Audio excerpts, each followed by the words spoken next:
Père, nous te remercions pour ce soir. Nous prions que tu parles à tous les cœurs et que tu nous accordes la grâce, la vigilance, la détermination pour obéir à ta parole dans toutes les conditions de cette vie au nom de Jésus. Nous prions que rien ne nous empêche, que rien du dedans de nous, rien autour de nous et qu'il n'y ait rien de loin ne nous dérange. Seigneur, accorde-nous les yeux très clairs, très consacrés, des gens, des croyants consacrés, visionnaires pour que ta parole, ton œuvre, ta commission soit toujours devant nous pour t'obéir et faire l'œuvre au nom de Jésus. Garde-nous en éveil à tout moment, en éveil pour faire notre devoir, en éveil pour exécuter notre responsabilité, en éveil pour l'appel que tu nous as lancé. Je prie que rien, que ce soit la persécution, l'opposition, les critiques, les conflits, les confrontations, que rien ne nous empêche de faire ta volonté à chaque instant, à chaque minute, tous les jours de notre vie, au nom de Jésus. Merci Seigneur pour la réponse. Au nom de Jésus, nous prions. Ce soir, nous allons aux Actes, chapitre 5, le verset 17. 17 dit, cependant, le souverain sacrificateur et tous ceux qui étaient avec lui, savoir le parti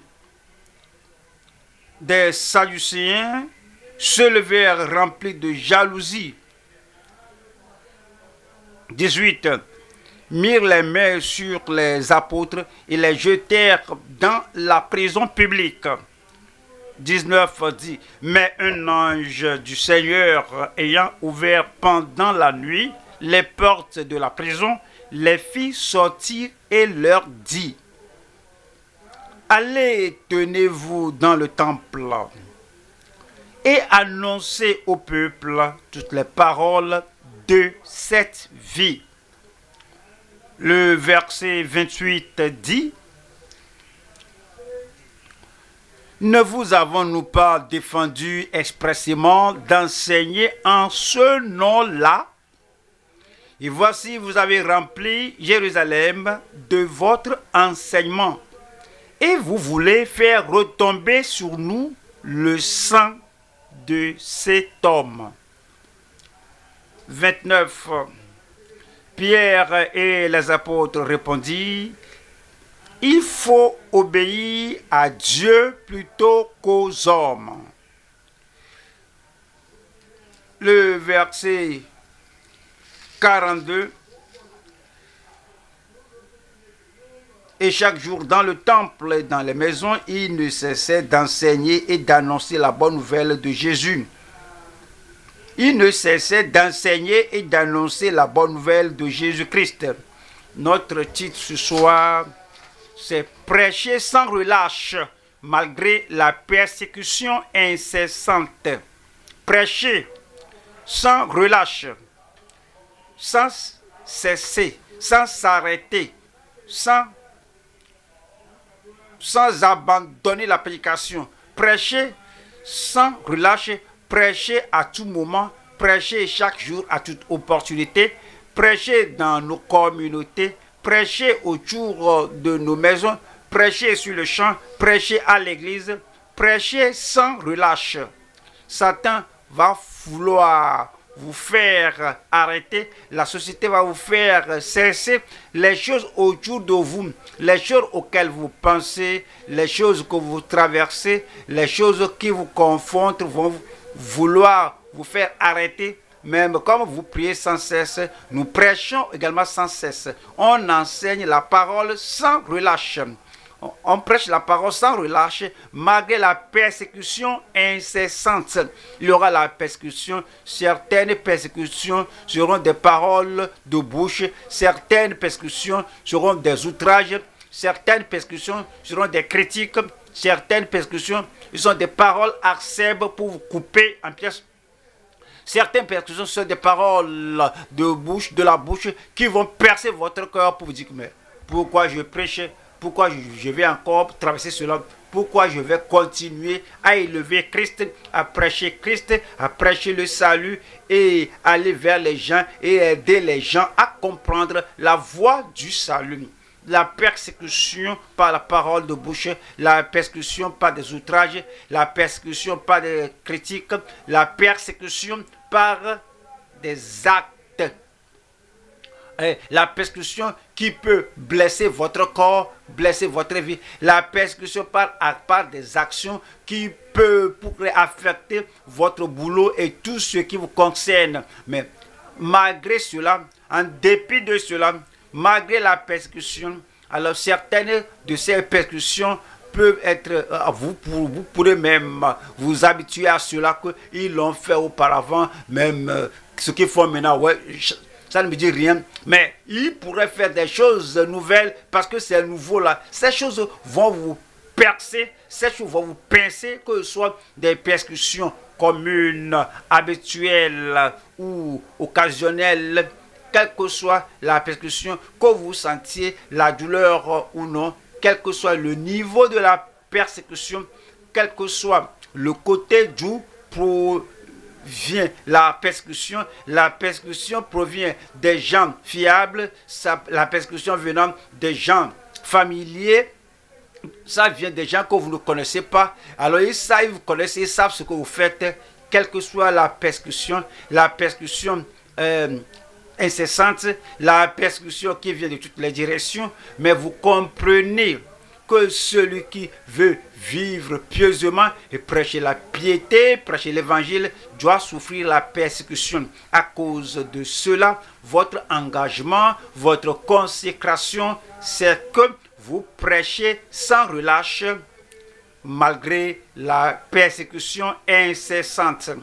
Et chaque jour, dans le temple, au soleil, que ce soit sous la pluie, tous les jours nuageux, les jours clairs, et chaque jour dans le temple, les jours où les choses vont bien ou les choses ne vont pas bien, et alors on a quelque chose à manger, il n'y a rien à manger, et chaque jour dans le temple et dans les maisons, il ne cessait d'enseigner et d'annoncer la bonne nouvelle de Jésus-Christ. Pensez à vous-même.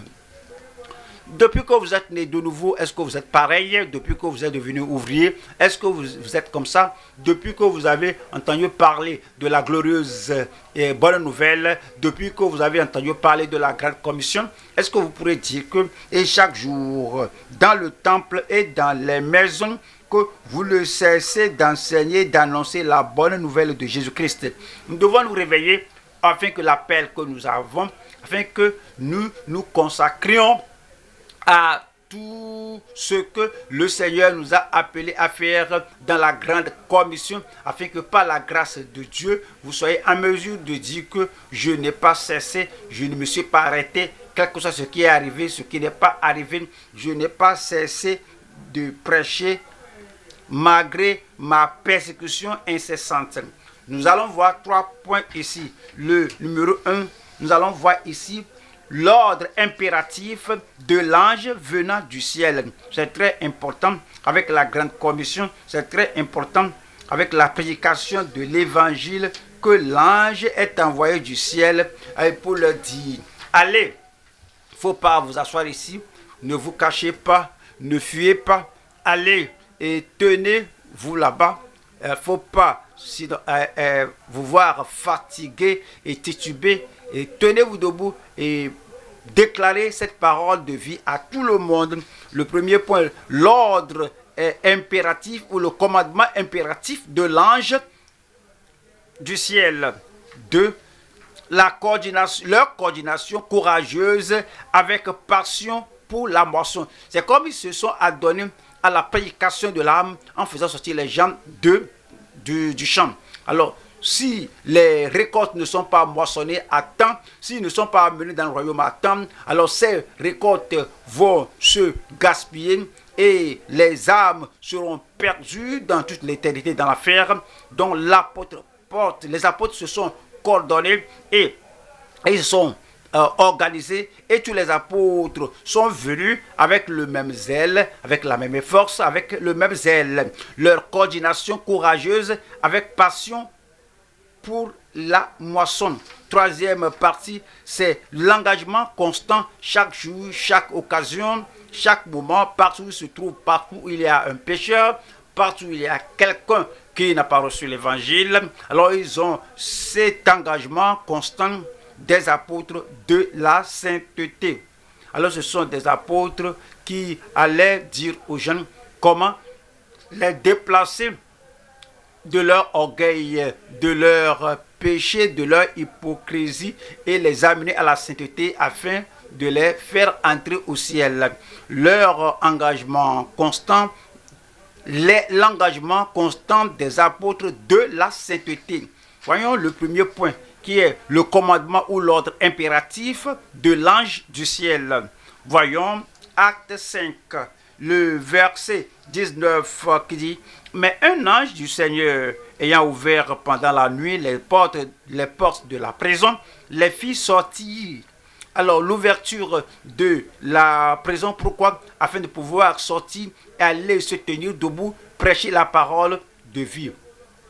L'ouverture de la prison, c'est pas que oui, je suis libéré, je suis guéri, je suis affranchi. À cause de cela, je vais me donner un congé. Alors, l'ange est venu me libérer afin que je puisse aller prendre du repos. Non, l'objectif de cette libération, l'objectif de ce miracle, l'objectif d'être ôté de la prison, s'est révélé au verset 20. Et 20 dit: Allez, tenez-vous dans le temple et annoncez au peuple toutes les paroles de cette vie. Allez, parler aux gens. Cela veut dire que les gens eux-mêmes vont venir, et ils vont venir très tôt. Et ils étaient venus très tôt, et les apôtres les ont retrouvés là-bas. Ils ont parlé au peuple, ils ont prêché au peuple toutes les paroles de cette vie. Les paroles de la vie éternelle.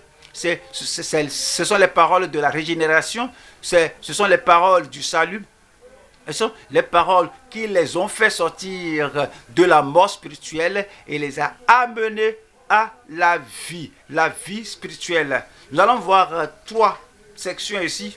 Première partie, c'est aller. Deuxième, c'est se tenir debout. Et trois, parler.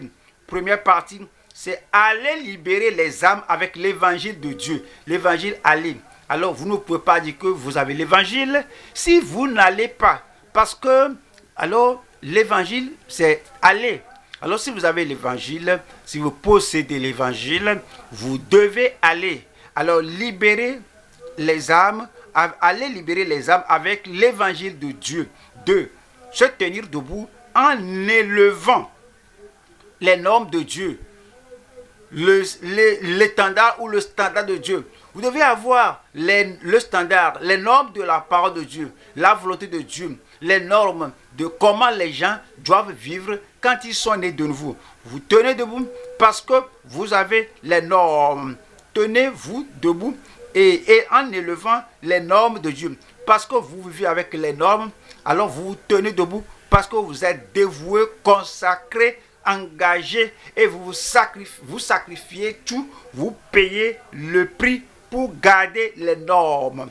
Si vous n'avez pas les normes, si vous ne vivez pas selon les normes, si vous n'allez pas selon les normes, il n'y a pas raison de dire que vous êtes debout. Alors se tenir debout, c'est le commencement des normes. Alors, vous ne pouvez pas en anglais écrire le mot standard, à moins que vous écriviez le mot se tenir debout. Alors, vous vous tenez debout et vous êtes à côté des normes.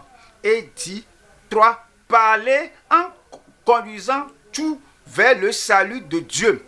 Alors, c'est pourquoi vous parlez. Il n'y a pas raison de parler si vous allez seulement parler de la morale, vous allez seulement parler des actualités. Tout le monde peut le faire. L'ange ne serait pas venu du ciel pour parler de cela. Si ce que vous dites, c'est la politique, si tout ce que vous dites, ce sont les affaires sociales, tout ce que vous dites, c'est tout ce qui se passe autour de nous. Si ce que vous dites sont les choses temporelles, il n'y a rien d'éternel. Un ange ne serait pas venu du ciel pour vous dire de parler. Si tout ce que vous dites, ce sont des bavardages, un ange ne serait pas venu. Si tout ce que vous dites sont des calomnies, un ange ne serait pas venu. Si tout ce que vous dites, c'est de pouvoir dépecer, outrager, tuer, avec la bouche votre voisin, un ange ne serait pas venu pour vous dire ça. Parce que vous avez la parole du salut, vous avez la parole qui prend les gens de la terre au ciel, où d'où l'ange est venu. C'est pourquoi il est venu dire que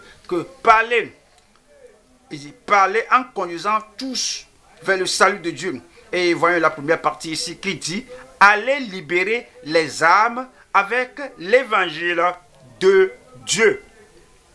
On nous dit en Marc 16, verset 15 dit: puis il leur dit, allez par tout le monde et prêchez la bonne nouvelle à toute la création. C'est ce que Christ a dit. Si un ange vient du ciel, l'ange, si cela vient du ciel, si cela vient de Christ, si cela vient du Seigneur, l'ange là va répéter exactement ce que Christ avait dit. Il y a un ange qui vient vers vous, un ange du ciel, un ange d'un homme, un ange partout, un ange dans le rêve, et vous dit quelque chose. Si c'est contraire à ce que Christ a dit, si c'est contraire à ce que notre Sauveur, notre Seigneur nous a ordonné, nous a commissionné, l'ange là vient de la fosse. Je ne vais pas l'écouter. Mais si un ange vient et l'ange dit exactement ce que Christ a dit, que cela nous vient, que cela vient à nous le jour ou la nuit et dit exactement ce que Christ a dit, alors nous allons écouter. Et il leur dit, allez partout le monde et prêchez la bonne nouvelle. Quand vous allez avec l'évangile, vous allez avec la bonne nouvelle, vous allez avec l'évangile et vous prêchez la bonne nouvelle à toute la création. Certaines de ces créatures, ils sont dans des lieux dangereux. Certaines de ces créatures sont dans des lieux éloignés et enfermés. Et certaines de ces créatures sont dans des religions avec des interdits. Alors, il y a certains lieux où on vous dit, mais est-ce que vous devez aller là-bas? Est-ce que vous voulez aller là-bas? Jésus a dit, que ce soit le nord, le sud, l'est, l'ouest, allez prêcher l'évangile à toute la création. Et le verset 16 dit, celui qui croira et qui sera baptisé sera sauvé. Celui qui ne croira pas, et il peut se trouver des gens qui ne croient pas. Ce n'est pas notre jugement, c'est dans la main de Dieu, c'est dans la main des gens eux-mêmes. Nous ne devons pas dire que oui, je suis allé et tous n'ont pas accepté. Il n'y a pas de problème. Seulement faites ce que le Seigneur vous a appelé à faire. Celui qui ne croira pas et qui sera baptisé sera sauvé. Celui qui croira et qui sera baptisé sera sauvé, mais celui qui ne croira pas sera condamné. Voyons Actes chapitre 16, le verset 9. Pendant la nuit, Paul eut une vision, un Macédonien lui apparut et lui fit cette prière. Passe en Macédoine, secours-nous. Le verset 10 dit, après cette vision de Paul, nous cherchâmes aussitôt à nous rendre en Macédoine, concluant que le Seigneur, après avoir vu la vision, les gens qui nous disent qu'ils ont vu une vision, mais ils ne vont jamais. Il y a des gens qui nous disent que Dieu leur a parlé, mais ils ne vont jamais. La plus grande chose pour laquelle Dieu vous parle, c'est qu'il y a un pécheur là-bas, allez vers lui. Il y a un pécheur dans ce coin-là, allez là-bas. Un Macédonien là-bas, allez l'aider. Alors c'est le plus grand message que le ciel peut vous donner. Et après avoir eu la vision, c'est-à-dire qu'après cette vision de Paul, nous cherchâmes aussitôt à nous rendre en Macédoine, concluant que le Seigneur nous appelait à y annoncer la bonne nouvelle. À y annoncer la bonne nouvelle. Nous allons parce que nous avons l'évangile. Nous allons parce que nous voulons prêcher l'évangile. Nous allons parce que nous nous sommes consacrés à la prédication de l'évangile. Si vous allez, vous devez aller, c'est parce que vous avez l'évangile, vous partagez l'évangile, vous déclarez l'évangile et vous exposez l'évangile aux gens et vous pénétrez le cœur des gens avec l'évangile. Voyons la deuxième partie qui est tenez-vous debout en élevant les normes de Dieu. Tenez-vous debout. Parfois, les nouvelles qu'on écoute, quand on donne plus de valeur à ces nouvelles, plus que le message de Christ, alors on aura les genoux qui tremblent, on aurait le cœur qui palpite, parce qu'on met plus de valeur à ces nouvelles ici et là, et on n'entend rien du ciel. Mais lorsque vous entendez du ciel, vous allez vous tenir debout et votre cœur sera fort. Tout ce que vous pensez, alors votre esprit, tout sera fort. Et vous aurez l'évangile approprié. Vous aurez la parole appropriée de Dieu. Quel est l'évangile approprié? C'est l'évangile qui parle de la repentance. Quel est l'évangile approprié? L'évangile qui parle du salut, de la foi en Christ. C'est l'évangile approprié. L'évangile qui parle du calvaire et dit aux gens, regardez, vivez, que Christ est mort pour vous. Ça, c'est l'évangile approprié. Tout évangile qui ne parle pas de la repentance, tout évangile qui n'a pas la foi en Christ, tout évangile qui ne fait que passer et fermer les yeux sur les péchés des gens, ce n'est pas approprié. Ça, c'est un évangile frelaté. L'évangile de Dieu, c'est ce que nous amenons aux gens. Et vous tenez et vous déclarez l'évangile là. Quand vous déclarez cela, vous allez regarder le visage des gens à qui vous parlez et vous dites cela comme quelqu'un qui se tient tout droit, qui se tient ferme, qui se tient debout, qui se tient courageux et convaincant que voici les normes de l'évangile de Dieu. Nous allons aux Éphésiens 2:16 et Éphésiens 6, verset 14. Éphésiens 6, verset 14, qui dit « Tenez donc ferme, parce que la parole ne faillira pas. Tenez donc ferme, ayez à vos reins la vérité pour ceinture, revêtez la cuirasse de la justice. » La justice, le jute est fort comme un lion. Vous voulez déclarer la vérité, vous devez être juste, vous devez être intègre, vous devez être saint. Vos pensées, votre esprit, votre cœur, votre disposition, tout doit être juste et saint. Si vous n'êtes pas juste, le diable va pointer du doigt quelqu'un et dire toi tu veux prêcher la justice, va non, mais tu es injuste toi-même, d'accord, tu veux prêcher aux gens pour que les gens viennent à Christ, mais toi-même là, tu n'es pas juste, non, toi-même là, tu n'es pas avec Christ, non, ta vie n'est pas totalement, complètement consacrée au Seigneur, mais quand la justice de Christ est là, alors il y a la justice imputée, la justice transmise, il y a la justice qui est pratique. Lorsque la justice là est là, alors vous avez le bouclier de la justice, alors la cuirasse de la justice, vous pourrez tenir ferme parce que vous avez le bouclier de la justice. Et le verset 15 dit: mettez pour chaussure à vos pieds le zèle que donne l'évangile de paix. Nous allons au Philippiens 1. Verset 27, Philippiens 1, 27. Seulement conduisez-vous d'une manière digne de l'évangile de Christ. Vous prêchez, vous déclarez l'évangile, vous enseignez l'évangile, vous faites sortir les gens de leur péché au salut, au sauveur, votre conversation, votre manière de vie. C'est pas seulement lorsque vous allez prêcher l'évangile, mais à tout moment dans votre vie. Alors, votre histoire passée, votre vie passée et le passé immédiat quand vous vivez comme vous vivez dans votre maison, dans votre quartier, à tout moment, que votre manière de vie, que votre conduite, que votre caractère soit comme il en est de l'évangile de Christ.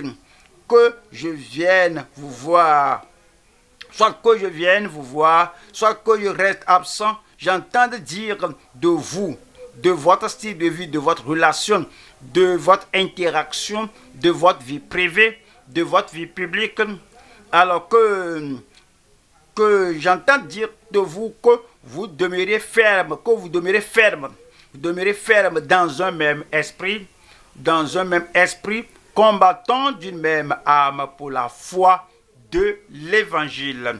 Le verset 28 dit: sans vous laisser aucunement effrayer par les adversaires.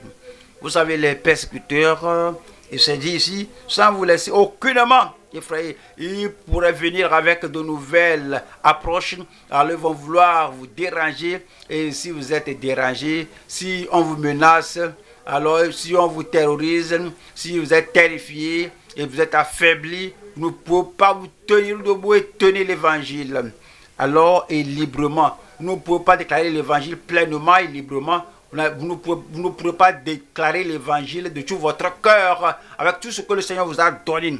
Mais ça dit, sans vous laisser aucunement effrayer par les adversaires, ce qui est pour eux une preuve de perdition, mais pour vous de salut.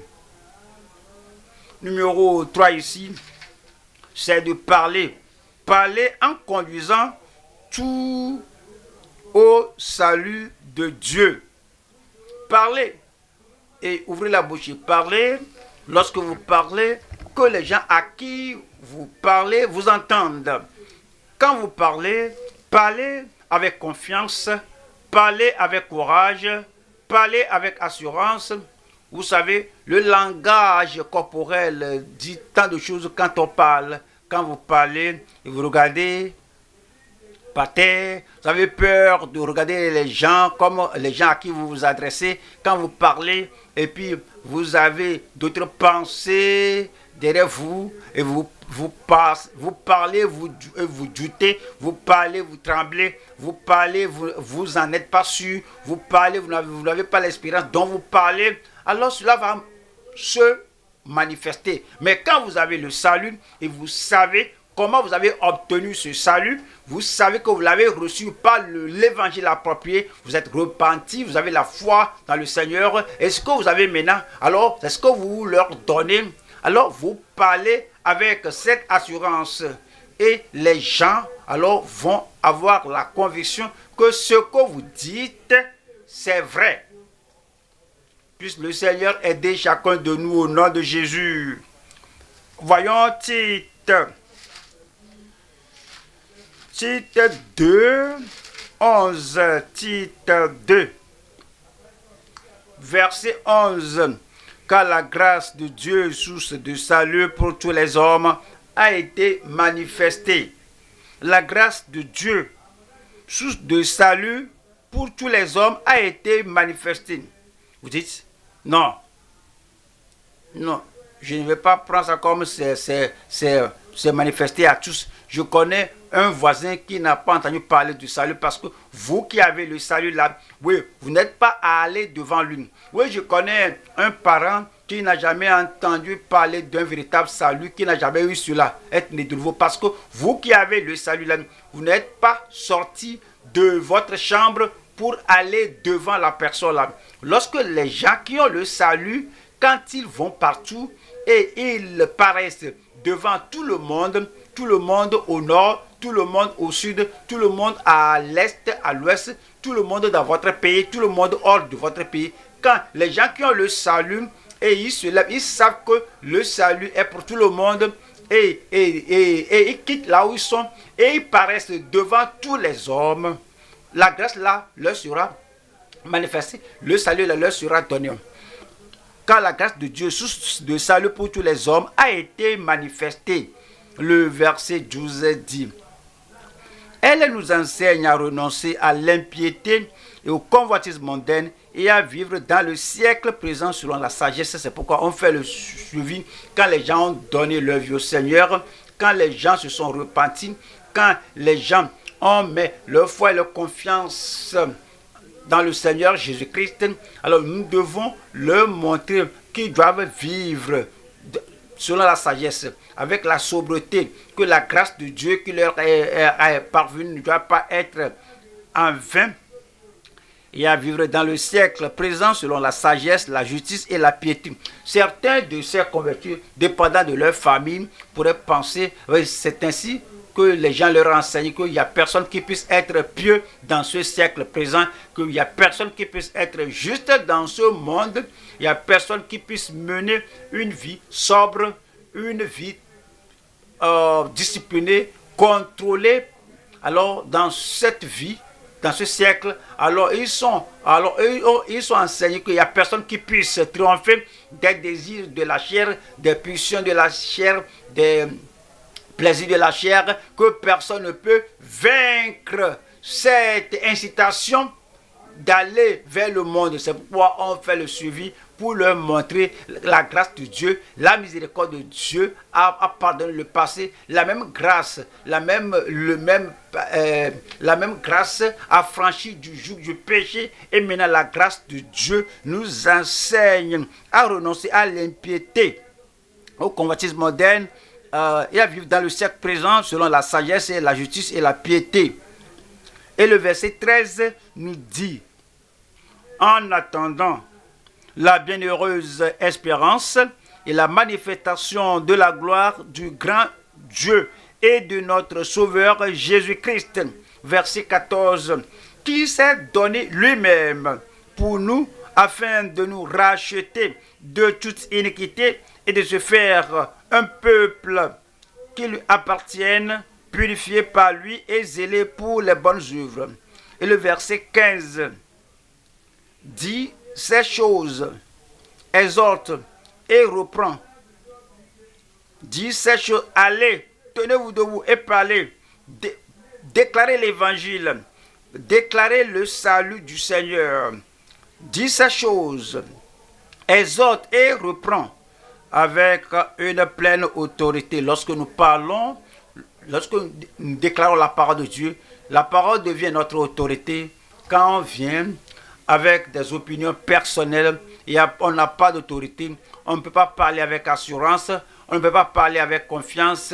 Et je crois que c'est l'opinion personnelle. Je crois que, je dis, ce sont les opinions personnelles. Quand vous parlez, vous déclarez votre parole, votre sentiment, votre idée, votre opinion. Vous ne pouvez pas parler avec autorité.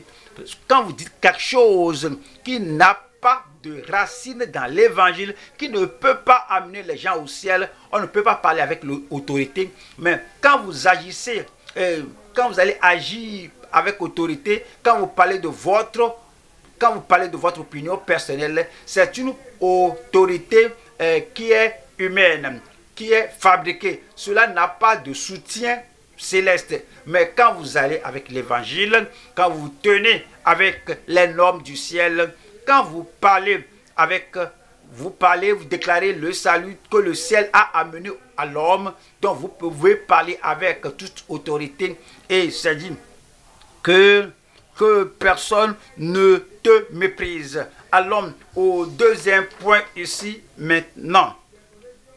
Leur coordination courageuse avec passion à la moisson. La seule œuvre que le Seigneur leur a donnée et l'œuvre constante que le Seigneur a donnée à ses apôtres, à ses disciples, à tous les croyants, c'est l'œuvre de prêcher l'évangile. Et tous, n'est-ce pas merveilleux que tous les apôtres étaient courageux et il y avait une coordination avec une passion à la moisson. Acte chapitre 5, j'ai lu le verset 28, acte 5, le verset 28. ne vous avons-nous pas défendu expressément d'enseigner en ce nom-là? Et voici, vous avez rempli Jérusalem de vous tous, vous avez rempli Jérusalem de votre enseignement. Et vous voulez faire retomber sur nous le sang de cet homme. Regardez votre Bible, verset 21. Ayant entendu cela, chacun a entendu. Et numéro 2. Alors, ils entrèrent. C'est le verset 21 là-bas. Il n'y a personne qui soit arrêté chez lui. Que vraiment cette persécution m'a eu. Ah, ces outrages m'ont eu. Ah, cette critique et cette flèche de la parole m'a eu. Vous pouvez aller. Moi, je ne peux pas aller. Je dois penser ma paix maintenant, ma plaie. Non, tous se sont levés et sont entrés dans la Bible. Regardez votre Bible. Acte 5, verset 25. C'est dit que et se mirent à enseigner.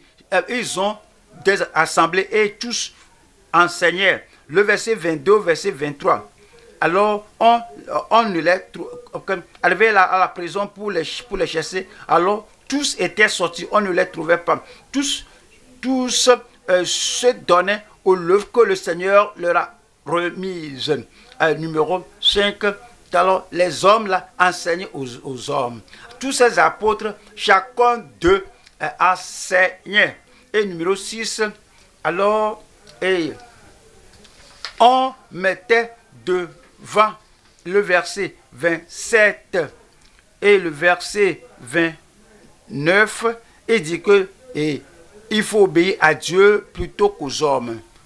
C'est que chacun de tous ensemble, on a parlé de leur coordination courageuse pour moissonner les âmes. Il n'y a aucun qui soit arrêté chez lui.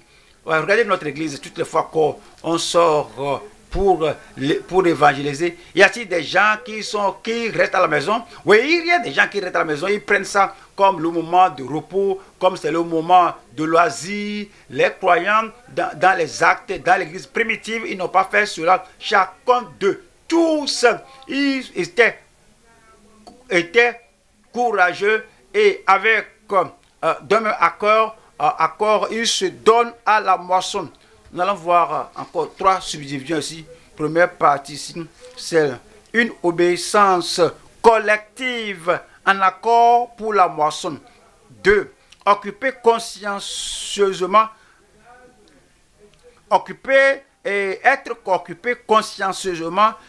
d'une seule tâche sans hésitation. 3. C'est convertir le résultat avec une affection pour le ciel.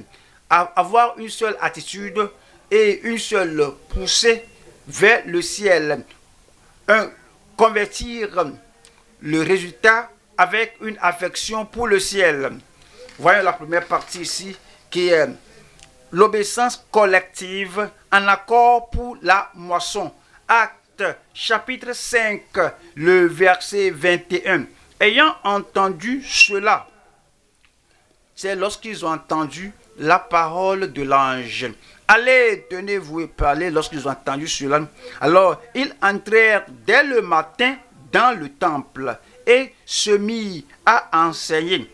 Ils entraient dès le matin dans le temple et se mirent à enseigner. S'il n'y avait pas des gens, ils ne pourraient enseigner personne. Mais tous ces gens-là dans la ville, tous ces gens dans la communauté étaient venus. C'était des pécheurs, mais ils étaient arrivés. Ils n'avaient pas entendu l'évangile, mais ils étaient arrivés. Ils n'étaient pas venus à la vie éternelle, mais ils étaient arrivés.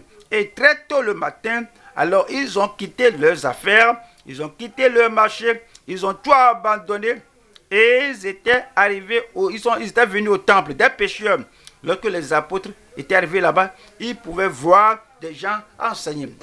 Maintenant, si les pécheurs doivent venir très tôt le matin au temple, et nous qui sommes croyants aujourd'hui, est-ce que en tant que croyants, est-ce que vous prenez la parole de Dieu, l'évangile du Seigneur, le salut du Seigneur et le message du ciel que le ciel nous a envoyé, Est-ce que vous prenez cela si sérieux que si vous devez venir au temple très tôt le matin, que vous allez venir? Alors c'est ce qu'ils ont fait à l'époque là.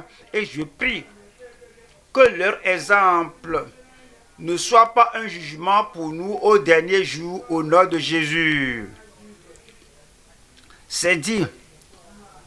Le souverain sacrificateur et ceux qui étaient avec lui étant survenus, ils convoquèrent le Sanhédrin et tous les anciens des fils d'Israël, et ils envoyèrent chercher les apôtres à la prison. Même les persécuteurs, très tôt le matin, étaient arrivés, c'était leur boulot, c'était leur tâche. Ils étaient si sérieux avec cette tâche que les persécuteurs étaient arrivés ensemble comme un Sanhédrin. Est-ce qu'on peut le faire en tant qu'Église? Vous êtes dirigeant, vous avez un devoir pour le royaume de Dieu, pour le ciel. Et très tôt le matin, vous venez, ou bien vous dites, très tôt le matin, oh, c'est le meilleur moment, c'est pas le meilleur moment donné au Seigneur. Je vais donner le meilleur à mon boulot, je vais donner le meilleur tant que j'ai à mes affaires.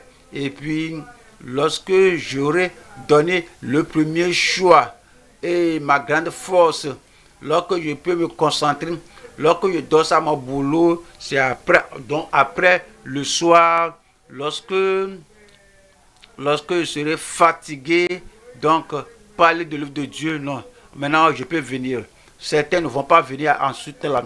Si les persécuteurs étaient venus très tôt le matin, si les pécheurs sont venus très tôt le matin, les apôtres, alors ces apôtres les ont retrouvés le matin. Alors cela nous dit que si ces gens du monde peuvent travailler le matin, le midi, le soir, la nuit, à tout moment, et peuvent se livrer à donner le meilleur de ce qu'ils ont, à ce qu'ils font, alors que ce soit aller au temple, ou bien que ce soit persécuter les croyants, s'ils donnent le meilleur de leur temps, nous qui sommes croyants, nous devons donner le meilleur de notre temps. Le verset 25, quelqu'un vint leur dire, voici, les hommes que vous avez mis en prison sont dans le temple.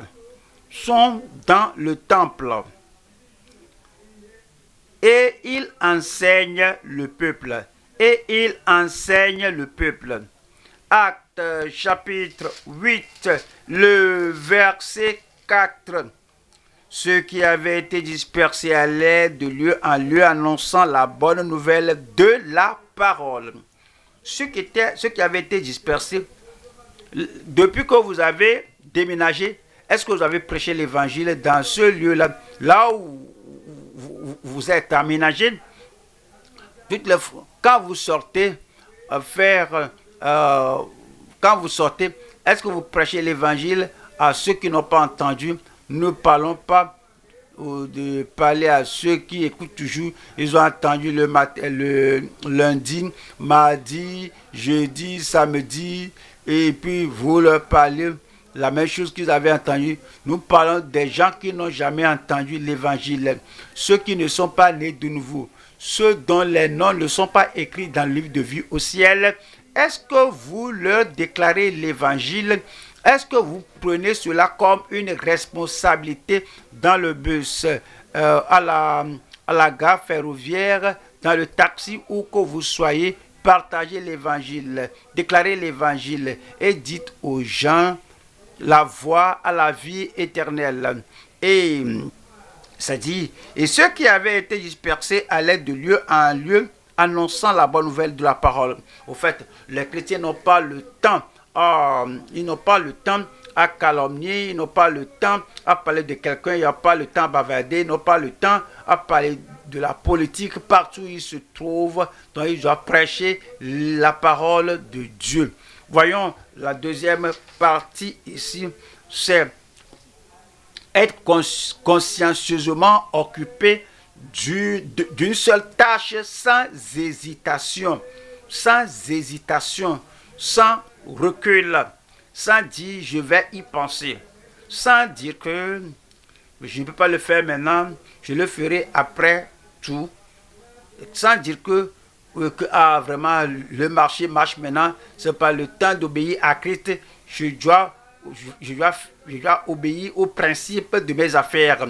Mais ces gens que Christ a envoyés, alors dit que faites-les valoir jusqu'à ce qu'ils viennent. Et ils étaient consciencieusement occupés de cette seule tâche sans hésitation. Acte chapitre 5, verset 28. Ne vous avons-nous pas défendu expressément d'enseigner en ce nom-là? Et voici, vous avez rempli Jérusalem de votre enseignement et vous voulez faire retomber sur nous le sang de cet homme. Attendez, vous savez ce qu'ils ont dit? Et lorsque Pilate a dit que je ne trouve aucune faute en lui, donc il l'aurait libéré. Ils ont dit, mais non seulement ils ont crié, ils ont dit, crucifie-le. Et puis que son sang retombe sur nous. Maintenant, alors, ils veulent s'en sortir. Ils avaient dit ce qu'ils ne pouvaient pas supporter. Voyez les gens, quand les gens veulent commettre leurs méfaits, ils vont dire que le ciel s'effondre. Quand le ciel va s'effondrer, ils ne seraient pas en mesure de supporter ce ciel tomber sur eux. C'est-à-dire que advienne qu'on pourra. Lorsque la chose là vient, le jugement vient, ils ne seront pas en mesure de supporter. Maintenant, ils ont dit que son sang soit sur nous. Déjà, ils réfléchissent. Des pécheurs, ils réfléchissent. Maintenant, ils disent que vous voulez faire retomber le sang de cet homme sur nous. Si ces pécheurs endurcis, maintenant, avaient peur et ne pouvaient pas supporter ce qu'ils avaient dit, alors soyez prudents. Lorsque vous faites quelque chose que vous ne devez pas faire en tant que croyant, quand vous allez quelque part que vous ne devez pas aller, et que la personne qui a enseigné la parole de Dieu, quand vous êtes rebelle, endurci, obstiné, vous voulez faire quelque chose, et quelqu'un dit que mon frère, ma soeur, tu connais la conséquence de ceci, advienne que pourra. Et si la chose là vient, tu ne seras pas en mesure de supporter cela. Donc, vivez de façon à ne pas vous soumettre au jugement de Dieu. C'est-à-dire que vous avez rempli Jérusalem de votre enseignement et vous voulez faire retomber sur nous le sang de cet homme. Verset 29. Pierre et les apôtres répondirent, il faut obéir à Dieu plutôt qu'aux hommes. Regardez cette phrase-là. Il faut obéir à Dieu plutôt qu'aux hommes. Au fait, oui, l'origine de toute persécution, la raison pour toute persécution, c'est que les persécuteurs, ils veulent être Dieu. Ils veulent mettre Dieu, ils veulent reléguer Dieu à l'arrière-plan.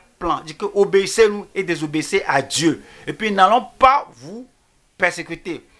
Le pourquoi on persécute les autres, les gens persécutent les autres parce que ces persécuteurs s'érigent en Dieu plus haut que Dieu lui-même. Si vous nous obéissez et vous oubliez ce que Christ a dit, d'accord, il n'y a pas de problème. Il n'y a pas de persécution. Si vous nous écoutez et que vous fléchissez les genoux et vous oubliez Dieu, désolé, ces gens sont venus avec un pouvoir très élevé, avec une potence très grande, et ils sont venus avec une pression très grande. Je ne peux pas t'obéir maintenant, je dois leur obéir au lieu de toi. Alors il n'y aura pas de persécution. C'est ce que les persécuteurs veulent. Allez voir ça. Si vous persécutez quelqu'un, si vous opprimez quelqu'un, pourquoi? C'est parce qu'ils t'ont dit non et ils ont dit oui à Dieu. Parce qu'ils ont dit non, tu ne vas pas être mon Dieu, que Dieu sera mon Dieu. Alors partout, quelle que soit la persécution, Alors, ces persécuteurs veulent être Dieu, ils veulent être l'autorité suprême, la voix suprême. Tu dis, mais je suis désolé. Si je fais cela, je te fais Dieu, je vais rater le ciel. Quand le temps là viendra, tu n'auras pas le pouvoir de me faire aller au ciel. Quel que soit ce que tu veux faire, comment tu veux agir, je vais obéir à Dieu qui peut me permettre d'entrer au ciel ou me refuser d'entrer au ciel. Je vais lui obéir. Donc, la persécution va venir. Mais comprenez, la persécution, ce n'est que pour peu d'années, quelques mois, quelques jours, quelques instants. Mais vous dites, je vais obéir à Dieu. Je vais obéir à Dieu. Je vais continuer de lui obéir. Donc, que la persécution cesse ou non, cela ne compte pas. Dieu à qui vous obéissez vous donnera la force de supporter la persécution au nom de Jésus. Est-ce que je peux vous dire quelque chose? Est-ce que je peux dire quelque chose à des familles? Permettez-moi de dire ceci. Parfois, le mari veut se consacrer. Le mari a entendu parler de Dieu, que je vais devenir un missionnaire, je serai un évangéliste, je vais devenir un pasteur, je vais donner tout mon temps et toute ma vie à l'œuvre de Dieu. Et puis peut-être c'est la femme qui va dire, je ne crois pas que tu dois faire ça, mon mari. Je crois que tu dois faire ceci, faire du pain, amener ceci. Mais alors on va voir qui sera Dieu. Voyez le Dieu du ciel ou bien la femme qui veut s'ériger en Dieu.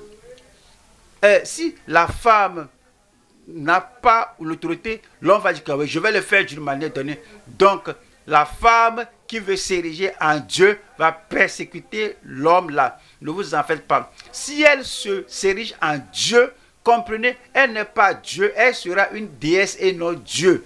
Dieu, le Dieu du ciel, est toujours celui-là à qui vous devez obéir. Peut-être c'est la femme qui dit que je veux mener une vie de justice. Mon mari là, ce que mon mari me dit de faire, je ne crois pas que c'est bon. Regardez l'écriture, regardez ce que Dieu a dit. Donc, le mari va dire, non, je suis ton mari, je suis le chef du foyer. Alors, il veut s'ériger en Dieu. Tu dois savoir qui ton Dieu est. En tant que femme, en tant que croyante, en tant que candidate du ciel, en tant que pèlerine du ciel, tu vas dire que non, je ne vais pas permettre à cet homme de s'ériger en Dieu. Alors, je vais obéir à Dieu plutôt qu'aux hommes. Alors, c'est la raison de la persécution. Si chaque fois vous dites oui, oui, oui à toute personne, il n'y aura pas de persécution. S'il dit tu ne vas pas servir Dieu, oui. On te dit que pas de consécration, tu dis oui. On dit que pas de restitution, tu dis oui. Quand on te dit faut pas aller jusqu'à ce lieu-là, tu dis oui. Chaque fois tu dis oui. Il n'y aura pas de persécution. Mais vous devez comprendre. Oh, la personne à qui vous vous soumettez, la personne devant qui vous fléchissez, alors vous élevez le persécuteur là jusqu'au point d'être votre Dieu et vous allez perdre Dieu et Dieu va vous perdre. Soit peut-être dans une église locale, il y a un pasteur là-bas dans l'église locale là et le pasteur là connaît la parole de Dieu, il connaît l'appel de Dieu et il dit voici ce qu'on doit croire. Il y a des membres dans l'église là qui pourraient dire que cet homme là il ne comprend pas. C'est nous qui sommes les dieux et les déesses de ce lieu. Alors, la seule raison pour laquelle il persécute le pasteur là, c'est parce qu'il prend Dieu comme étant Dieu et ne permet pas à ces gens de s'ériger à Dieu parce qu'il ne leur donne pas la promesse de devenir son Dieu pour reléguer le vrai Dieu du ciel à l'arrière-plan. Ces dieux, ces déesses vont le persécuter. Mais quand il continue de rester ferme, cela va montrer aux gens qui votre Dieu est. Les apôtres continuent de rester fermes. Ils n'ont pas permis à ces pharisiens, à ces sadducéens, ils n'ont pas permis à ces persécuteurs de devenir leur Dieu ou de s'ériger en Dieu. Et ils ont dit, oui, ils ont dit que nous allons obéir à Dieu plutôt qu'aux hommes. Je prie que Dieu aide chacun de nous au nom de Jésus. le verset 42, et chaque jour dans le temple, c'est ce que les persécuteurs ne veulent pas. Et chaque jour dans le temple et dans les maisons, ils ne cessaient d'enseigner et d'annoncer la bonne nouvelle de Jésus-Christ. Ils n'ont pas cessé, vous n'allez pas cesser. Voyons la troisième partie ici qui est convertir le résultat avec une affection pour le ciel. Le résultat, leur obéissance à Dieu, le résultat de leur soumission à Dieu, leur engagement à Dieu, c'est que les âmes soient sauvées. Et cela nous dit aux Actes chapitre 3, le verset 19 qui dit « Repentez-vous donc et convertissez-vous ». Oui, c'est le point central. Oui, c'est le résultat, c'est l'objectif de leur ministère. Repentez-vous donc et convertissez-vous pour que vos péchés soient effacés, afin que des temps de rafraîchissement viennent de la part du Seigneur et et le verset 26 dit, c'est à vous premièrement que Dieu, ayant suscité son serviteur, l'a envoyé pour vous bénir en détournant chacun de vous de ses iniquités. La conversion, c'est le résultat et c'est le but, l'objectif du ministère de la prédication. Acte 15, le verset 3. Après avoir été accompagnés par l'Église, ils poursuivirent leur route à travers la Phénicie et la Samarie, racontant la conversion des païens. La conversion des païens. Et ils causèrent une grande joie à tous les frères. Nous allons au troisième point maintenant. Troisième point, nous avons l'engagement constant des apôtres de la sainteté. L'engagement constant. À quoi se sont-ils engagés? Et consciencieusement, ils se sont consacrés au l'œuvre du Seigneur. S'ils n'avaient pas fait ça, ils ne seraient pas saints. Oui, je ne coupe pas les femmes, je ne fais pas ceci, je ne bois pas, je ne fais pas ceci. Si on n'obéit pas au commandement du Seigneur et à la commission que Christ nous a donnée, donc nous ne sommes pas saints. Si nous ne pouvons pas abandonner nos excuses, si on ne peut pas délaisser nos conforts, si on ne peut pas abandonner toutes les choses que nous poursuivons, quel que soit ce que vous dites, je ne fais pas ceci, je ne fais pas cela, je ne m'habille pas comme ça, alors c'est une obéissance totale aux paroles de Dieu qui épelle la sainteté dans notre vie. Mais ces apôtres, ils avaient un engagement constant des apôtres de la sainteté. Nous allons aux Actes 5. Le verset 29 qui dit, Pierre et les apôtres répondirent, ils n'ont pas dit, Pierre, c'est toi qui peux bien parler, c'est toi qui peux confronter ces gens. Non, ils n'ont pas mis Pierre devant tous, que nous sommes ensemble. Nous sommes ensemble à obéir à la grande commission.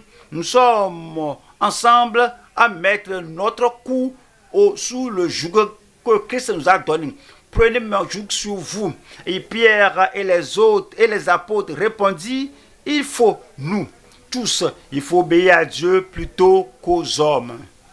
Le verset 30 dit, le Dieu de nos pères a ressuscité Jésus, que vous avez tué en le pendant au bois. 31. Dieu l'a élevé par sa droite comme prince et sauveur pour donner à Israël la repentance et le pardon des péchés. 32.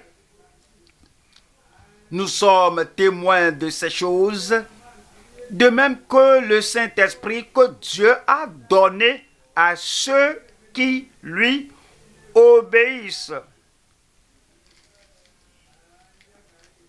Ils ont réellement obéi au Seigneur. Le verset 40. Ils se rangèrent à son avis, c'est-à-dire à Gamaliel.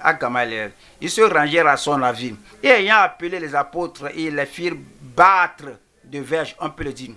Ce sont des incroyants. Ce sont les persécuteurs. Ils ne les ont pas battus mollement. Ils m'ont dit de te battre, mais je ne vais pas te battre. Je vais agir comme si je te bats. Non, non. Et ils l'ont réellement battu. Alors ils ont l'animosité, la haine, la colère dans leur cœur. Et nous allons vous apprendre, nous allons vous donner une leçon. Alors, faites de nous Dieu et vous avez refusé d'obéir à Dieu. Alors désobéissez à Dieu pour nous obéir, mais vous n'avez pas fait cela avec cette colère, avec cette haine, avec cet endurcissement de cœur. Alors, il les fit battre de verges, ils leur défendirent de parler au nom de Jésus et ils les relâchèrent. 41.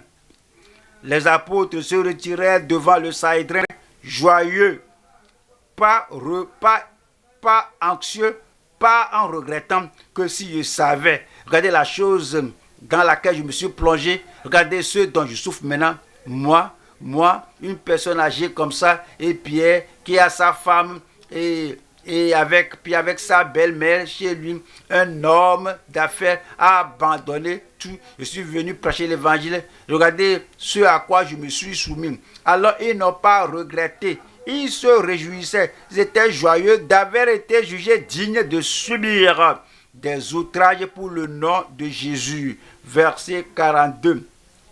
Les battements ne pouvaient pas les arrêter. Les persécutions, les dérangements ne pouvaient pas les empêcher de prêcher. Et chaque jour, dans le temple et dans les maisons, ils ne cessaient d'enseigner, d'annoncer la bonne nouvelle de Jésus-Christ. Nous allons voir 3 subdivisions ici avant de prier. La première partie ici, je la parle. Le commandement contradictoire et restrictif des hommes. Le commandement contradictoire restrictif des hommes. 2. L'engagement courageux, résilient au ministère. Et 3. La compagnie vivifiante du consolateur avec les ministres. Numéro 1 ici, c'est le commandement contradictoire restrictif des hommes. Le commandement contradictoire restrictif des hommes. Acte 4, le verset 18. Et les ayant appelés, ils leur défendirent absolument de parler et d'enseigner au nom de Jésus. Ils leur défendirent de parler. Vous ne devez pas parler à tout moment et vous ne devez pas enseigner au nom de Jésus. Dieu nous a-t-il commandé quelque chose dans notre église ici? En tant que prédicateur, en tant que pasteur, en tant que proclamateur de la vérité, Dieu nous a-t-il donné la vérité, toute la vérité, et il a dit, voici ce qu'il faut prêcher. Y a-t-il des gens qui nous intimident? Y a-t-il des gens qui nous confrontent? Y a-t-il des gens qui nous menacent et disent il ne faut pas passer de ce côté. Il ne faut pas prendre cela. Il ne faut pas parler de la repentance. Ne parle pas de la restitution. Ne parle pas de la sanctification. Ne parle pas de la sainteté. Ne parle pas d'un homme, d'une femme, jusqu'à ce que la mort les sépare. Y a-t-il des gens qui se renfrontent contre nous et disent, maintenant, tu es pasteur, tu es prédicateur, tu n'as pas le droit de prêcher tout ce que Dieu t'a donné de prêcher. Nous décidons le programme, la doctrine, ce qu'il faut te permettre, le syllabaire. Si tu passes par par cet endroit, première fois, c'est une erreur. Si tu passes encore par cet endroit-là, tu mentionnes ça, ce n'est plus encore une erreur. Nous allons tomber sur toi. Ce sont les pharisiens et les sadduciens et le Sanhédrin et les sacrificateurs, et ils n'iront pas au ciel. Donc ils ne voulaient pas que les autres, et ne veulent pas que les autres aillent au ciel. Alors ils les appelaient et les défendirent que nous vous avons pas défendu de parler au nom de Jésus. Voyons le verset 19. Pierre et Jean leur répondirent. Oui, Jean était une personne douce, mais pas un peureux. Jean était une personne aimable, mais pas un poltron. Jean, c'est une personne à une vie facile, simple, mais il n'est pas un peureux, il est aussi audacieux comme Pierre. Vous pouvez avoir une nature douce, simple, mais vous pouvez toujours avoir un cœur courageux, un lion, un cœur de lion. Vous pouvez aussi être en mesure de vous identifier avec Pierre, parce que Pierre et Jean ont répondu. Pierre et Jean leur répondirent, jugez s'il est juste devant Dieu de vous obéir plutôt qu'à Dieu.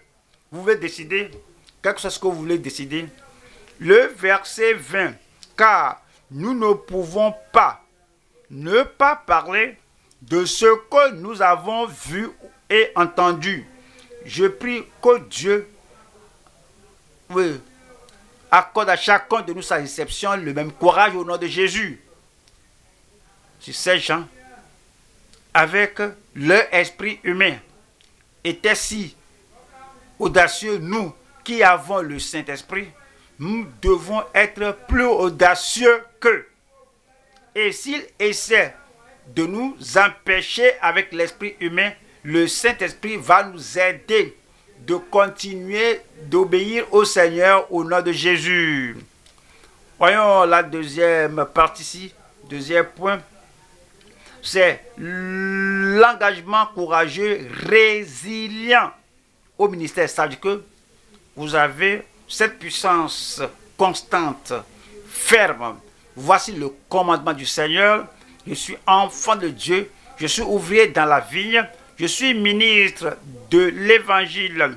Nous avons ce courage résilient et cet engagement dans le ministère. Acte 5, le verset 29, Acte 5, 29. Pierre et les apôtres répondirent, il faut obéir, nous devons, il faut le faire, nous devons le faire. Voici ceci nous est imposé, ceci doit être fait. Quelle que soit l'opposition, la contradiction, quelle que soit la persécution, nous devons obéir à Dieu. Il faut obéir à Dieu plutôt qu'aux hommes. Amen. Comme je l'avais dit, ça va arriver dans votre vie. Il y a des gens qui veulent vous contrôler. Ce qu'il faut boire, ce qu'on ne doit pas boire. Vous devez boire ceci. Que Dieu ne veut pas que je boive cela. Nous voulons que tu boives ça. Que tu bois ça. Alors, que tu n'es pas social. Que je ne vais pas. Tu dois être social.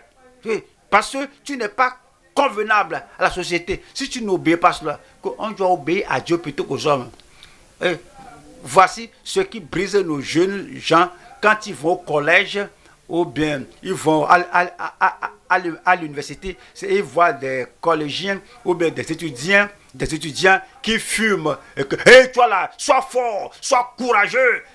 Nous te disons, si tu vas réussir ici, tu dois fumer ici. Que, non, je ne peux pas fumer ça, non. Que je suis chrétien. Et Dieu est le contrôleur de ma vie. Et ces petits garçons-là, petites filles-là, ils vont s'ériger à Dieu. Que tu dois fumer ceci. Si tu ne fumes pas là, on va te faire de cette vie une galère. On décide si tu vas aller ou pas.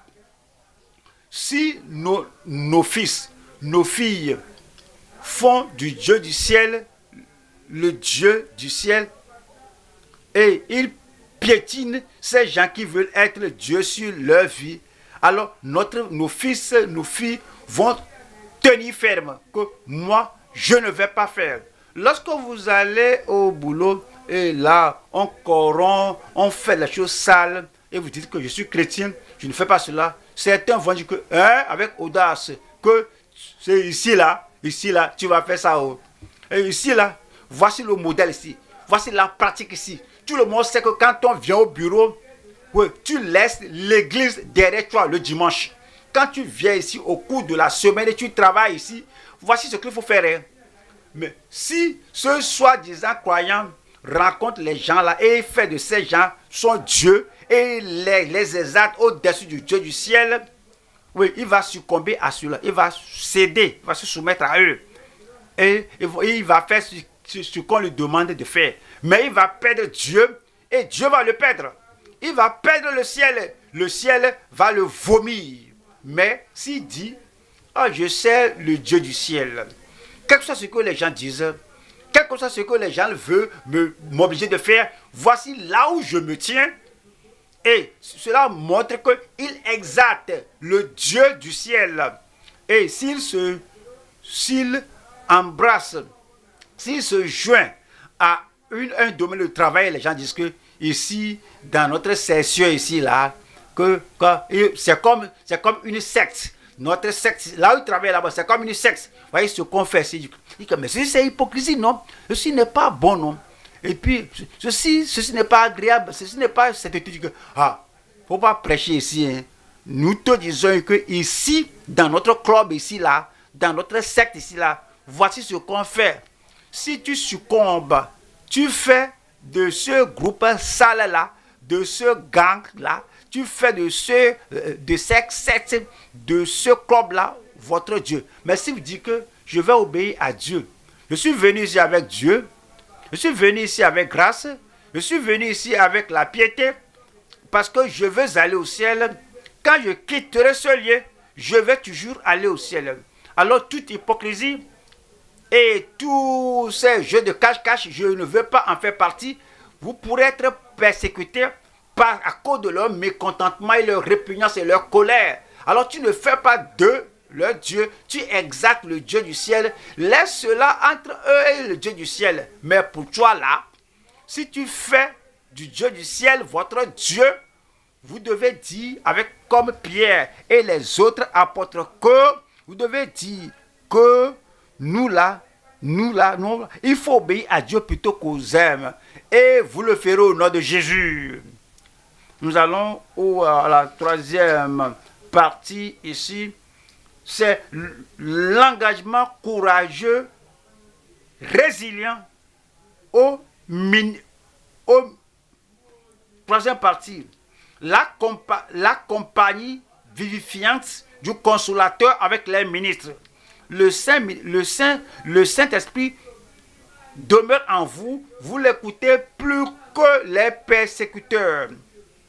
Et ce que l'ange est venu du ciel dit que allez, tenez-vous debout là-bas et prêchez la parole de cette vie à tous les gens. Alors il vient vous vivifier.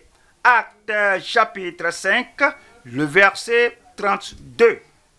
Nous sommes témoins de ces choses. C'est pas que nous étions. On essaie de parler de lui au chapitre 2, 4, et puis le fardeau pesant de persécution est mis sur nous. Nous étions. Non. En dépit de la persécution, nous sommes toujours en ce temps-ci, nous sommes témoins de ces choses. Il y a des gens qui les ont confrontés, qui se sont opposés à eux, qui les ont persécutés. Non, vous ne pouvez pas. Nous sommes ces témoins. Et il y a des contradicteurs, il y a ceux qui nous ont confrontés.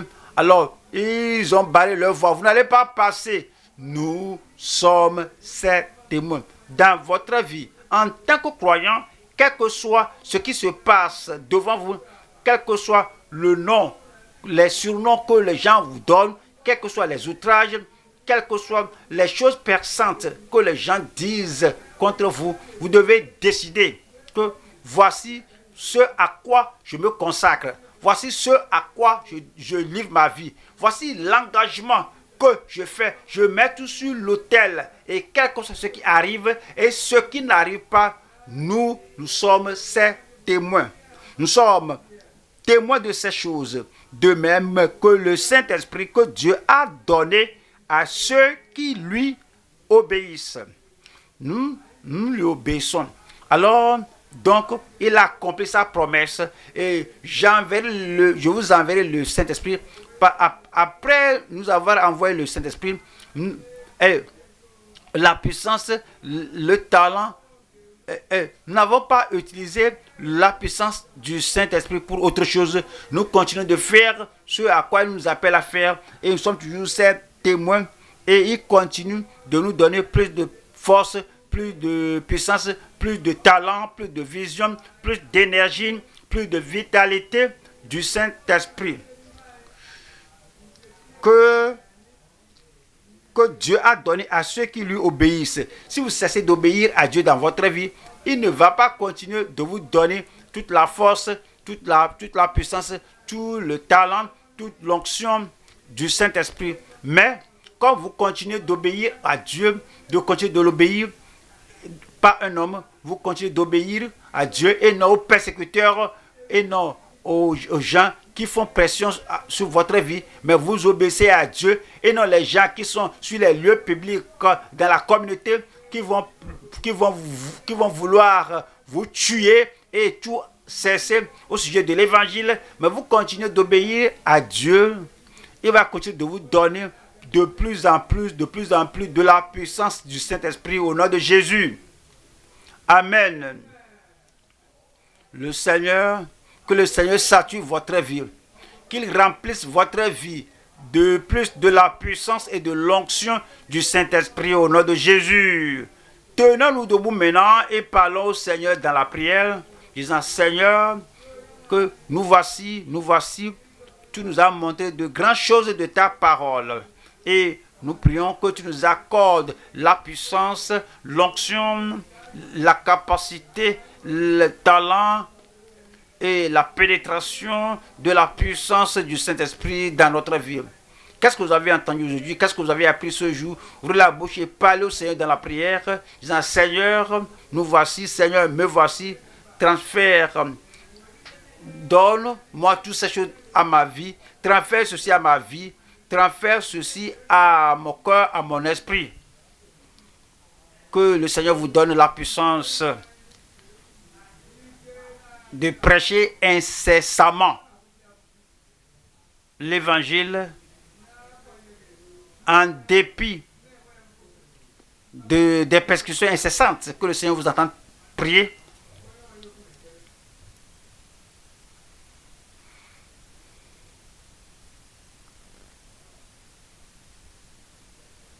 Y a-t-il des pharisiens, des sadducéens qui vous obligent, qui vous contraignent, qui vous commandent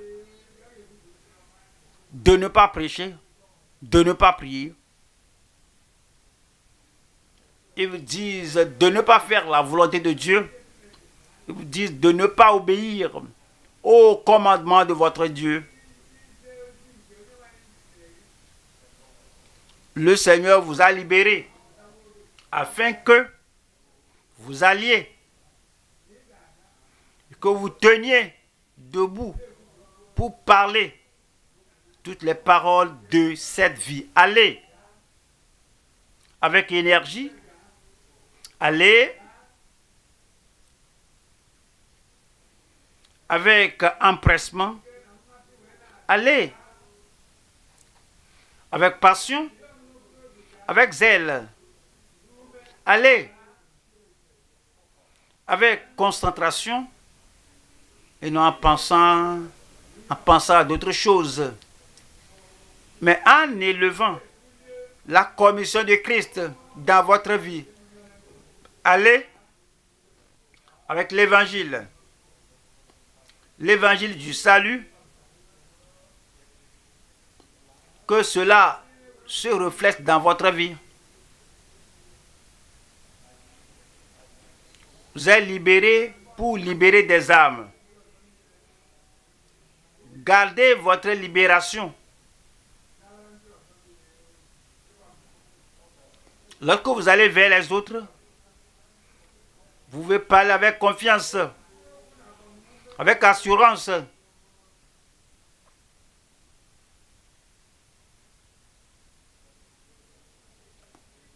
Parce que vous savez que vous êtes pleinement libéré. Et la même puissance de l'évangile qui vous a libéré peut libérer d'autres âmes aussi. Les libérer du péché,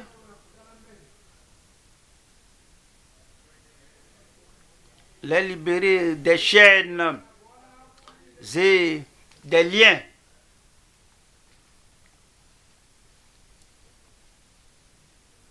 Allez.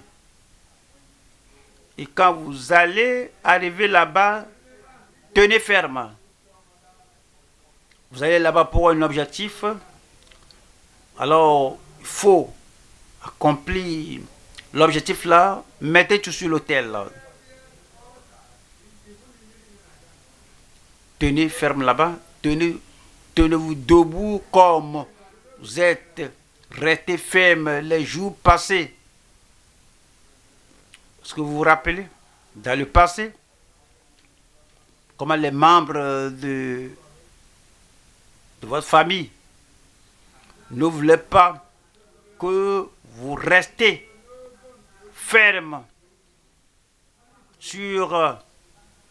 Vous étiez ferme avec les normes de l'évangile, mais vous êtes resté ferme. Restez ferme. Si vous n'êtes pas resté ferme à l'époque, là, vous ne serez pas ici. Il vous avait blâmé, ils vous ont persécuté, peut-être ils vous ont battu, ils vous ont privé de bien de choses. Ils se sont moqués de vous. Oh, publiquement, ils vous ont raillé, mais vous êtes resté ferme. Restez encore ferme.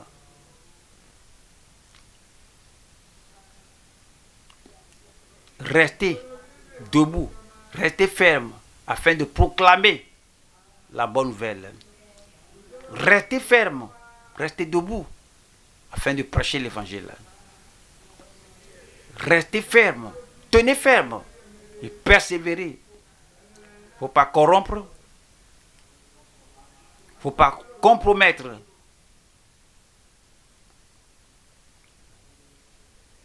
faut pas prétendre. Soyez celui ou celle que vous êtes. Devant le Sanhédrin,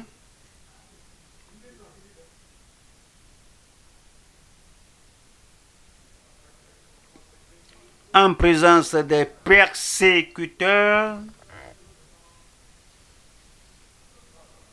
ne fuyez pas, restez ferme là-bas. Ne vous cachez pas, restez ferme là-bas. Ne cachez pas votre conviction.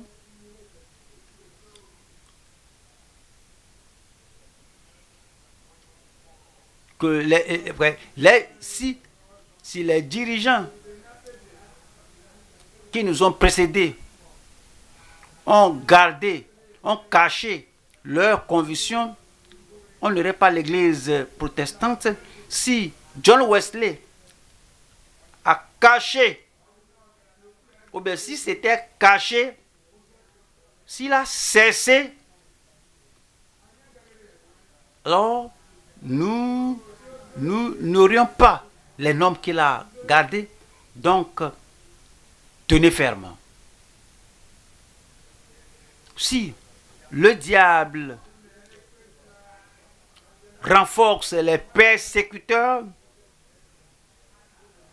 donc, que le Dieu du ciel fortifie, renforce ceux qui sont appelés à tenir avec l'évangile. Parlez. Ne perdez pas votre voix. aux pharisiens, aux sadducéens.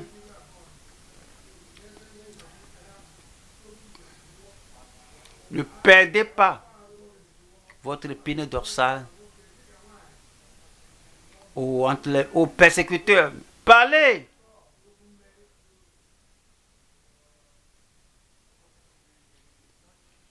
Comme le Saint-Esprit vous dit, lève-toi et parle dans le bus, dans la rue, l'évangélisation matinale,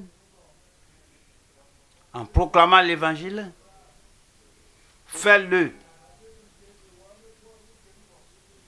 Parle avec le message du salut en conduisant les âmes qui vous entendent au salut.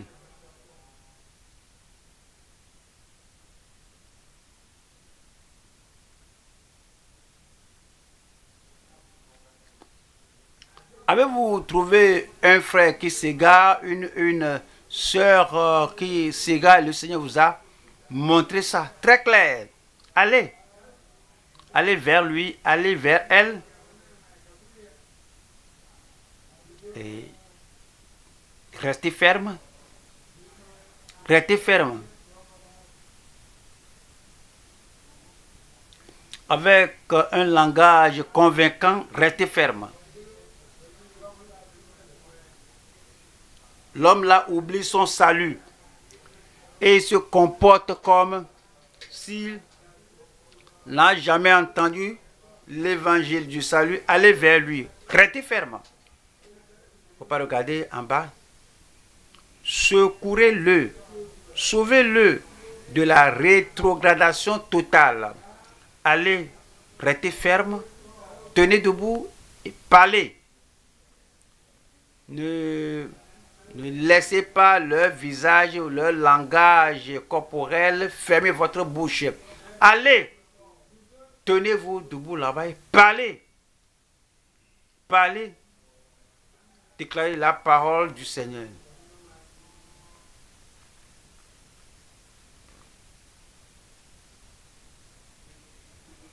Soyez obéissants à l'appel à moissonner. Allez partout dans le monde entier, prêcher la bonne nouvelle à toute la création. Quand est-ce que vous avez fait ça? Parlez, prêchez à ceux qui n'ont pas entendu.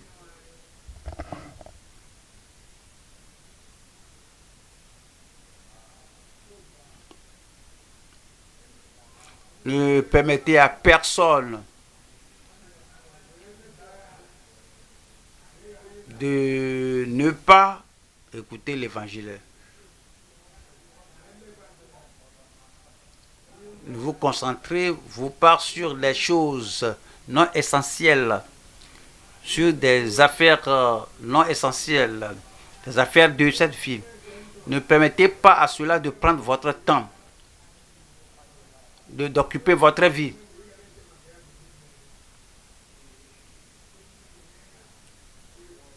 Obéissez à la parole de la grande commission. Prêchez l'évangile à toute la création.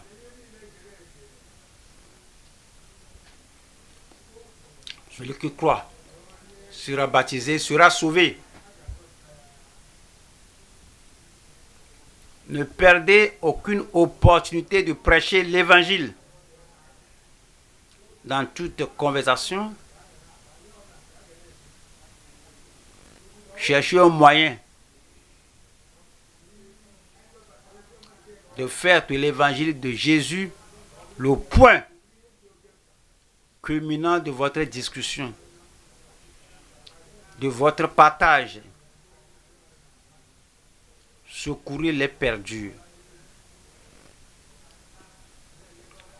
Prenez soin des perdus.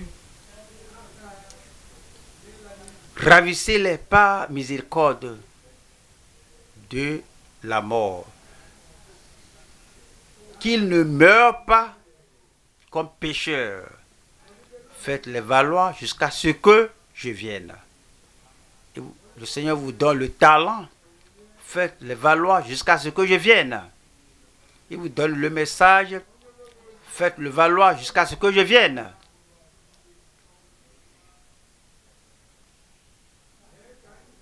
Et faites de leur conversion votre but, votre désir, le résultat de votre discussion avec eux. Et quand ils seront convertis, leur vie sera changée et deviendront de nouvelles créatures à Christ.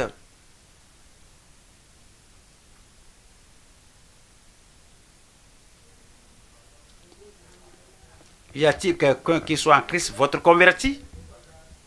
Y a-t-il une femme en Christ qui soit votre converti? La personne sera une nouvelle créature. Les anciennes choses sont passées, toutes choses deviendront nouvelles.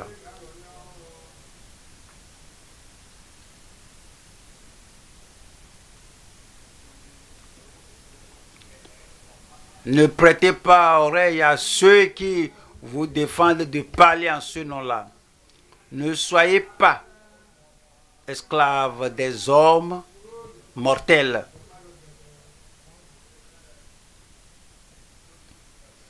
Ne soyez pas un esclave des intimidateurs. Ne soyez pas esclave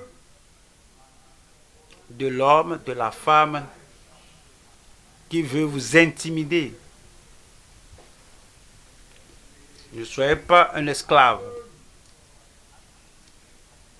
d'un Nebuchadnezzar coléreux. Ne soyez pas esclave à une Jézabel mécontente qui veut ôter votre cœur. Et vous allez oublier le pourquoi vous êtes ici en vie. Vous oubliez l'appel du Seigneur dans votre vie. Soyez un homme, soyez une femme, soyez croyant, ferme, courageusement et fermement dans la parole de Dieu. Ayez un courage résilient et que le Saint-Esprit vous vivifie une fois encore. Vous renforce une fois encore. Vous donne, vous revêt de puissance une fois encore.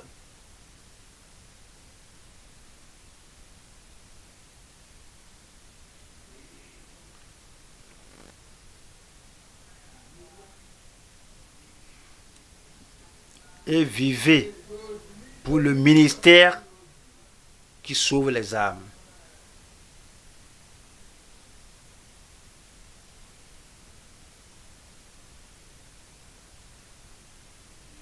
Au nom de Jésus, nous prions. Père, nous te remercions pour la parole que tu nous as envoyée. Merci pour ces premiers apôtres qui étaient courageux, ils étaient consacrés, ils étaient dévoués et engagés à cette seule tâche que tu leur as donné à faire. Ils ont joué leur rôle et ne sont plus. Et tu nous as fait entrer dans le royaume. En ce temps-ci, nous demandons, Seigneur, que tels qu'ils étaient fidèles jusqu'à la fin, fais de chacun de nous fidèles, fermes, au nom de Jésus-Christ. Leur courage, leur engagement, leur consécration dont nous avons besoin afin de pouvoir faire face à la grande commission et faire ce à quoi tu nous appelles chaque jour, à chaque instant. Nous prions que tu nous accordes cela, cette résilience, ce résilient courage au nom de Jésus. Que nous soyons consacrés à la grande commission. Seigneur, nous prions que la parole du salut ne cesse jamais dans notre bouche quand nous venons devant les incroyants au nom de Jésus. Quand l'heure sonne devant nous, aide-nous à prêcher ta parole qui va les conduire au salut. Lorsque nous allons vers eux, aide-nous à nous tenir, aide-nous à rester ferme, à nous tenir debout et prêcher la parole qui va le conduire au salut au nom de Jésus. Nous prions que nous demeurions saints pendant que nous préparons les autres pour la moisson de sainteté, pour le ciel au nom de Jésus.